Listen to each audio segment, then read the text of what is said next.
ప్రతి చిన్న విషయానికి కోపం ఎక్కువగా వస్తుందా? అయితే ఇది కేవలం కోపము ఏదో మనకేదో యాంగర్ మేనేజ్మెంట్ సరిగ్గా లేకపోవడము ఇది ఒకటే కారణం కనుక కాకపోవచ్చు.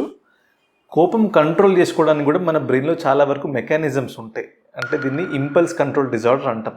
అంటే మనకు వచ్చే ఇంపల్సెస్ని కంట్రోల్ చేయడానికి బ్రెయిన్లో there are like mechanisms which will like hold us back.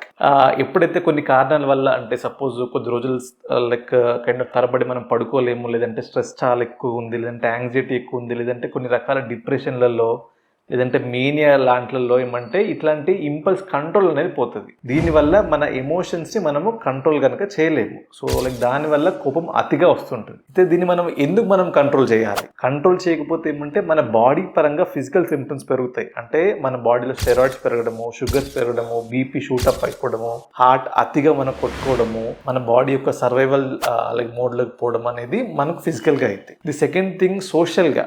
అంటే ఇప్పుడు మనం కోపం చూపించిన ప్రతిసారి అందరూ సైలెంట్గా అయితే కూర్చోరు కదా.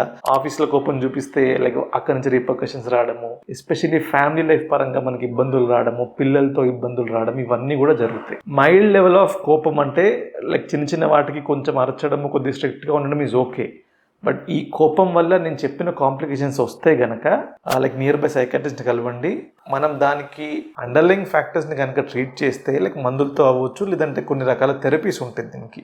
సో అట్లాంటి థెరపీస్ కొన్ని చేయగలిగితే లైక్ సింపుల్ థింగ్స్ లైక్ మనకు నంబర్స్ కౌంట్ బ్యాక్ చేయడం కానీ, లేదంటే ఇట్లా సాఫ్ట్ బాల్ ప్రెస్ చేసుకోవడం కానీ, లేదంటే డీప్ బ్రీదింగ్ ఎక్సర్సైజెస్ కానీ చేస్తే కొంతవరకు డిఫరెన్సెస్ లైక్ అనేవి మనం చూడొచ్చు. అయినా కూడా ఇబ్బంది ఉంటే మటుకు మెడిసిన్స్ వాడుకోవాల్సి వస్తుంది.